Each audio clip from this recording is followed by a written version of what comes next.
Débuter en canalisation intellectuelle, épisode 3. Ça fait partie de mes vidéos un petit peu préférées, puisque je sais pas du tout ce que je veux dire, je choisis pas de sujet en fait, c'est ça l'idée. L'idée c'est que le sujet vienne un petit peu tout seul. Alors quel est l'intérêt de faire ça? C'est un plaisir perso, mais sinon, moi qui ai beaucoup pratiqué pendant des années la réflexion personnelle, eh ben, voilà, quand on apprend un petit peu à organiser ses idées, à organiser un petit peu ses connaissances, et moi j'ai pas en plus beaucoup de connaissances, hein, je suis sous-cultivé par rapport à la moyenne, donc pas besoin de savoir beaucoup de choses. Voilà, moi je réfléchis surtout par rapport au sujet qui m'intéresse, et voilà, mais chacun ses sujets évidemment. Et donc en fait l'intérêt, voilà, c'est un petit peu s'organiser, faire des liens. Moi j'ai beaucoup réfléchi sur moi-même, donc au cours de ma vie, sur la société, sur plein de choses qui m'embêtaient, des choses qui m'intéressaient aussi, des rêves, des problèmes. Et peut-être que ça... Alors moi je suis pas du tout astrologie, mais il semble que ce soit un côté un peu Gémeaux puisque je suis Gémeaux.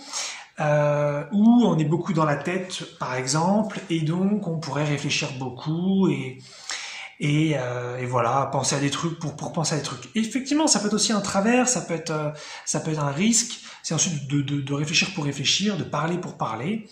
Et effectivement, il faut savoir s'arrêter. Voilà. En tout cas, c'est pas nécessaire. Il ne s'agit pas d'en avoir besoin. Moi, je me suis rendu compte que ça peut être un plaisir de le faire. De façon générale, mais de temps en temps c'est saoulant aussi, donc voilà, je m'arrête. Mais effectivement, ça m'a permis, il y a des limites à ça, mais ça m'a permis quand même de comprendre beaucoup de choses, de ressentir aussi pas mal de choses, parce que finalement, en général, il y a une corrélation entre pensée et émotion.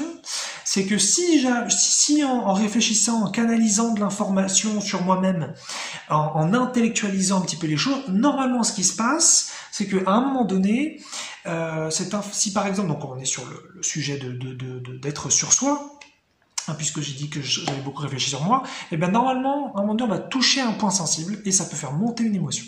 Ça marche pas à chaque fois, et parfois ça fonctionne, c'est vachement impressionnant. Et d'ailleurs, c'est rigolo parce que quand ça se fait, les pensées cessent et les émotions prennent leur lait. C'est assez fou quand ça fait ça. Et c'est vrai que parfois c'est aussi frustrant dans l'autre sens parce que voilà, on réfléchit à des trucs, on cherche à trouver peut-être des solutions à des problèmes personnels, on les trouve pas.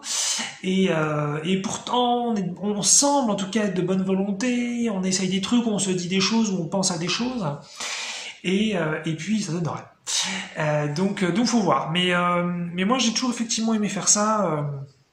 J'ai toujours trouvé ça vachement intéressant. Alors je sais qu'il y a pas mal de personnes qui sont pas à l'aise et qui peuvent pas, je dirais, réfléchir de façon fluide. Parce que là, par exemple, depuis ça fait déjà 3 minutes que je parle, j'ai réfléchi à rien avant de lancer cette vidéo. Et donc, il y a des gens qui sont capables de parler pendant des heures pour ne rien dire.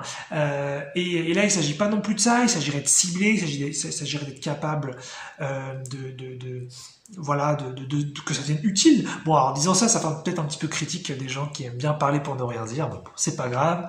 Il y a des parties de moi de toute façon qui jugent encore et qui critiquent encore, donc ce serait faux de dire que c'est pas là. Mais effectivement, donc je sais qu'il y a des personnes pour qui c'est pas évident de réfléchir comme ça et de trouver des choses pertinentes comme ça qui s'enchaînent. Mais c'est quelque chose à considérer, je pense. C'est pas une chose qu'il faut savoir faire, mais c'est pour moi vraiment un outil, puisque avec ça vraiment on peut trouver parfois vraiment des solutions, on peut vraiment trouver des choses à ce qui nous embête en interne. Et l'idée en fait c'est quoi? C'est simplement d'exprimer. La plupart du temps, les choses qui nous embêtent, c'est en fait tout simplement des parties de nous ou des choses qui sont produites et qui ont besoin simplement d'être exprimées. Et apprendre justement à parler ou à réfléchir, c'est donner la possibilité, pas la certitude, mais la possibilité finalement que ça puisse s'exprimer. Et donc c'est pour ça que je disais qu'il peut y avoir parfois un biais, il peut y avoir justement quelque chose d'embêtant, c'est que si on va trop dans la tête, trop dans la parlotte, dans la réflexote, et ben parfois les émotions justement elles peuvent ne pas venir, et donc on peut parfois parler de sujets très durs théoriquement, très profonds, et pourtant il n'y a aucune émotion qui passe. Et donc là a priori c'est qu'on fait un peu n'importe quoi, donc il vaut mieux arrêter. Mais il faut essayer de jongler et essayer de pas trop faire le malin. Ce qui est pas évident, c'est que parfois, justement, si on parle de façon très fluide, on a l'impression qu'on est bon et qu'on gère, et en fait, on fait du vide, on fait vraiment de l'inutile. Et donc, c'est de pouvoir aller chercher plutôt, de toucher, ah tiens, là, je sens qu'avec le mot que je viens de dire, la phrase que je viens de dire, je viens de toucher un truc, ah, c'est intéressant. Et donc, parfois, d'ailleurs, moi, ça me le fait, c'est que, comme moi, je réfléchis beaucoup à voix haute, parfois, je dis des choses très simples, et hop, il y a une émotion qui arrive en même temps, je dis, ah, il se passe quelque chose, donc j'attends de voir un peu ce qui vient, je redis la phrase, et puis voilà, des petites choses comme ça, donc il y a un côté, je pense, vraiment intéressant aux gens qui ont du mal avec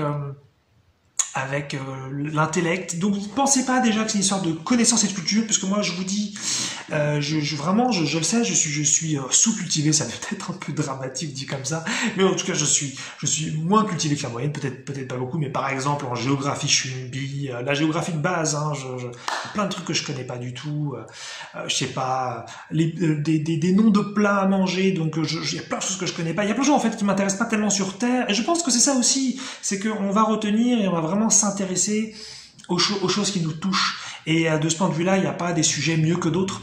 Donc moi, ça va être plutôt effectivement la conscience, les capacités psychiques, les émotions, les libertés, peut-être le fonctionnement un petit peu psychologique de l'être humain, mais voilà, c'est hyper personnel, quoi. Donc chacun ses sujets, et il y a vraiment pas, donc je dis, enfin de mon point de vue en tout cas, il y a vraiment pas des sujets qui sont mieux que d'autres, même si parfois il y a des parties de nous qui veulent se la raconter, parce qu'on voit bien qu'on est meilleur sur un sujet que la moyenne, donc on se dit je suis meilleur, je suis supérieur. Bon, c'est des parties de nous qui font leur délire, et pourquoi pas.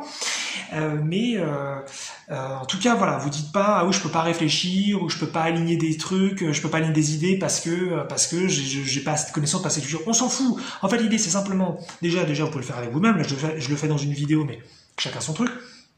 Et l'idée, c'est plutôt d'apprendre justement à juste laisser les idées s'exprimer. Alors, il y en a pour qui, justement, ce sera pas verbal. Il y en a pour qui ce sera par le dessin. Ça pourrait être éventuellement par la cuisine, ça pourrait être par un art spécifique, ça pourrait être par le chant.